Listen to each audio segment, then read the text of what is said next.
In an alternate timeline, the US and Russia are still at each other's throats. A full-blown war is not an option for both of them, so they have reverted to spying. But the traditional spies have also become outdated and easy to catch. Hence, the Russians have formed a group of female spies who have mastered the art of seduction. They find their targets, seduce them, have coitus with them, and then extract the required information. Sounds like a pretty good deal for the victims. The opening scene introduces Dominika Egorova, a prominent ballet dancer from Russia. Ever since her teens, she has been dancing and taking care of her ailing mother. One day, Dominika entrusts her mother to a caretaker and heads to work. She meets with various guests, including her uncle Ivan, who serves as the deputy director of Russia's Foreign Intelligence Service, SVR. During the meet and greet, a gangster named Dmitry Ustinov asks Dominika for a picture and uses the opportunity to touch her inappropriately. Shortly after, the performance begins, and Dominika dances beautifully, impressing the audience. Unfortunately, soon her dance partner jumps and lands on her leg, breaking it badly. As a result, Dominika is rushed to the hospital for emergency surgery. Following this, we are introduced to Nate Nash, a CIA agent working in Moscow. One day, as he is about to meet one of his assets in Gorky Park, he is unexpectedly confronted by the police. Swiftly thinking on his feet, Nate creates a distraction by firing shots at the ground. This ensures the safety of the Russian mole, codenamed Marble, who escapes without being identified. However, Nate is taken into custody by the authorities during the chaos. He is then escorted to the safety of the American embassy, where he meets his superiors. They inform him that Marble is safe, but he is to be deported back to the US due to his mistake. The next day, Ivan visits the director of the SVR and General Vladimir Korchnoi. They show him video footage of Nate's meeting in Gorky Park and explain that their primary interest lies in the unidentified individual. The scene then shifts back to Dominika, who wakes up in a hospital bed to discover that her leg is now encased in a metal frame. She is devastated when she realizes that she will never dance again. Months pass, but Dominika is still walking with the help of a cane. One day, Uncle Ivan visits her and reveals that her replacement has been found, which means that her workplace will no longer provide her with any benefits. Hence, he offers to help Dominika and asks her to come to him once she's ready. Before leaving, though, he hands her an envelope containing intimate pictures of her former dance partner and her replacement, as well as a recording of their conversation, which implies that her partner intentionally caused the accident so that his girlfriend could take her place. This revelation angers Dominika, so she goes straight to the theater to keep an eye on her former partner and his girlfriend. After watching them practice, she follows them to the steam room, where they start making out. In a fit of rage, Dominika attacks them with her cane, exacting her vengeance. On her way back, she stops by a phone booth and reports the incident as an accident.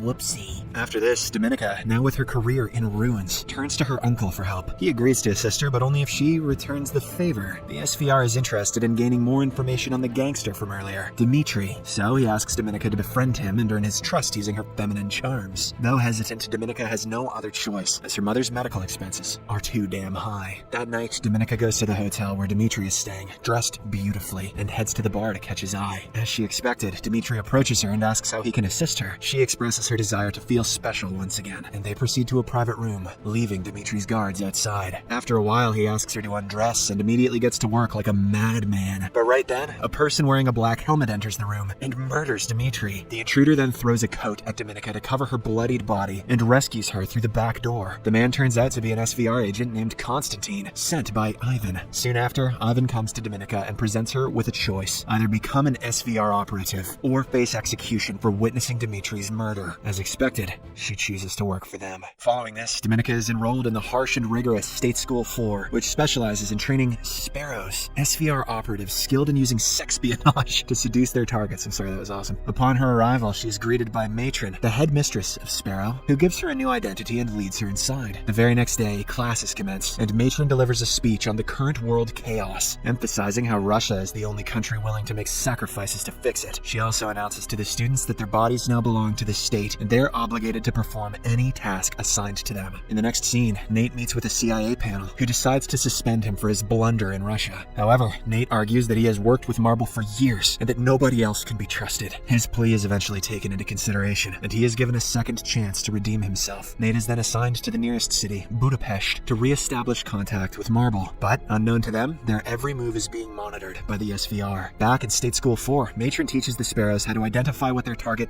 wants. She displays several images on TV and asks them to identify their wants. The first one is incorrectly answered by an arrogant student named Victor, and Dominika corrects him. This makes him the laughingstock in front of everyone. Another female student correctly guesses the second, and she is summoned to the front of the class in order to satisfy a guy. The girl gets down on her knees. However, she is unable to do so. The following day, the students are asked to welcome a troop of soldiers who have recently returned from combat. Dominika selects a young man and takes him to a private room where she pleases him. Later, the performance is observed by Matron and the other students. Matron comments on Dominika's performance, saying that her technique was good, but she still hasn't learned to give herself up. After class, as Dominika is taking a shower, Victor comes from behind and tries to assault her, but she bravely defends herself by hitting him with a water tap. This incident causes a huge uproar, and General Vladimir himself arrives at the school to investigate. He asks Dominika why she did it, to which she responds that she serves the state, not her fellow students. In the next class, Dominika is called to the front by Matron, while Vladimir watches through a CCTV camera. Matron presents a picture of Victor and asks Dominika to identify his desires. Just then, Victor is brought into the room, and Matron orders Dominika to give him what he wants. Our protagonist undresses herself and sits on the table with her legs open, egging him to take her. However, Victor, who is still terrified from the earlier incident, leaves without even touching her. Dominika then answers Matron's question that he wants power. This impresses Vladimir, so he assigns her to a mission in Budapest. Her job is to gain Nate's trust and reveal Marble's identity. Maybe emasculate a few more a-holes while you're at it. Agreeing to the mission, Dominika travels to Budapest and shares accommodation with a fellow Sparrow, Marta, under the supervision of SVR station chief Maxim Volontov. She then begins following Nate and goes to the same swimming pool where he goes. She intentionally bumps into him and has a brief chat, pretending to be a translator for the embassy. The next day, Dominika heads to the swimming pool but doesn't find Nate there. Furthermore, she learns that her ID is missing. It turns out that Nate has already figured out that she's a Russian spy trying to uncover Marble's identity. He reports this to his superiors and recognizes her potential value. Hearing this, his superiors grant him permission to get closer to Dominika to gather more information. Later, Dominika visits the embassy and discovers Marta talking with an American politician named Stephanie Boucher. Not long after, Nate approaches Dominika and confesses to taking her ID from the pool. Upon realizing that he's aware of her mission, she reveals her true intentions. The two then have a short conversation and agree to meet for dinner the following day. Afterwards, Dominika returns to her apartment and searches Marta's room, where she discovers that Marta has been tasked with buying confidential information from Stephanie. The next day after work, she tails the station chief, Maxim, to a bar and requests him to provide her more time by sending a good report to Moscow. In order to make him do so, Dominika prods him into hitting her. Now that his act is caught on cameras, she blackmails him into sending a better report, or else she'll turn him into the police. Meanwhile, Nate is waiting for her at the restaurant, but when she doesn't show up for a long time, he leaves, assuming that she ditched him. Unbeknownst to him, Dominika follows him to his place. She rings the doorbell and he covertly lets her in. Nate frantically inquires how she found his place, and Dominika turns up the TV volume to ensure that they can't be overheard before asking him about what happened in Gorky Park. After receiving the answer, she kisses him, but he stops her midway and asks her to go home. The following day, Dominika receives an unexpected visit from Ivan, who wants to check on her progress with Nate. Feeling pressured to buy more time, she makes up a lie and tells him that she's also working on Stephanie's case with Marta, but will require additional funding. Ivan gives it some thought and decides to leave for now. While getting his coat, Dominika manages to sneak a look at his passport to gather intel on him. Later that evening, Dominika returns home to shockingly find Marta's lifeless body in the bathtub before she can even comprehend what happened. Constantine, the same SVR agent from earlier, appears from behind and grabs her by the neck. He then explains that this is what happens to those who share secrets. Meanwhile, Nate informs his superiors about Marble's new message, which confirms that Dominika is a Sparrow, although his superiors view her as a threat. Nate believes that she's still recruitable. The next evening, he brings Dominika to her apartment and admits that he knows her real identity. Dominika in turn reveals her story, emphasizing that her only concern is her mother's safety. Nate then offers her a deal to become a double agent for him, promising her protection in return. After thinking it over, Dominika asks if she can trust him. He assures her that she can, and the two end up becoming intimate. In the morning, Dominika meets with Nate's superiors, who subject her to a lie detector test to assess her reliability. Is this film a poorly cobbled together spy story that's using your body to sell tickets? Yes. She's telling the truth, sir. When she passes the test, she asks for money, claiming that she can buy them information from Stephanie Boucher. On Friday, Dominika travels to London with Maxim to meet Stephanie and execute the transaction. She stays in a hotel room that the CIA has specially prepared for her, with security security cameras and a set of discs hidden under a desk, which she can swap for the real ones later. Shortly after, Stephanie arrives at the hotel, and Dominika approaches her, claiming that she was sent by Marta. Once Stephanie is convinced, she hands over the discs in exchange for the money. Dominika pretends to authenticate the discs, but in reality, she switches them with the fake ones. After the deal, Stephanie realizes that she's being monitored by American intelligence agents. In a state of panic, she throws the money in the trash and tries to cross the street, but unfortunately, she only ends up getting hit by a truck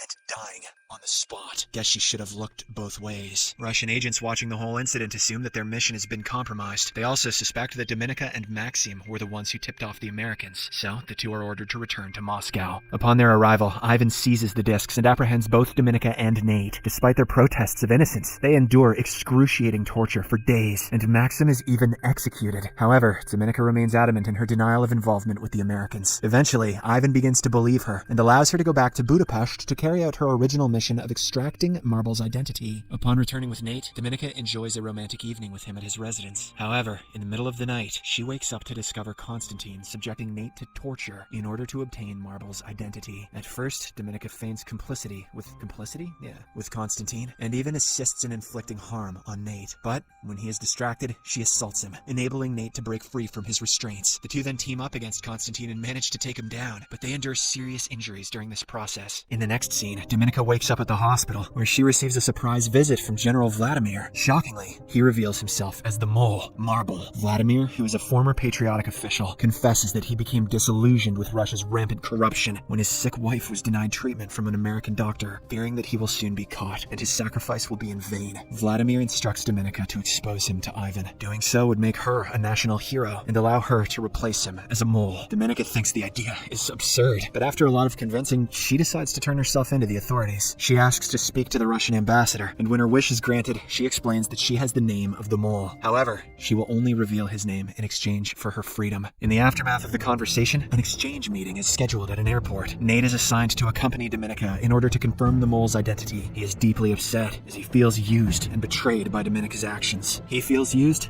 That's rich. However, she has a surprise for him. Shortly after, the Russians approach them with the mole, whose face, when uncovered, turns out to be Ivan. It is revealed that Dominika had been fabricating evidence to frame her uncle ever since she arrived in Budapest, and even blamed him for the botched exchange in London. Shocked, Nate quickly confirms Ivan as the mole, and just after the exchange, Ivan is shot by a Russian sniper. After the exchange ends, Dominika is taken away in a helicopter. In the final scene, we see her being honored in a Russian military ceremony, attended by General Vladimir. Dominika is now living a good and free life with her mother, something which she had always dreamt of.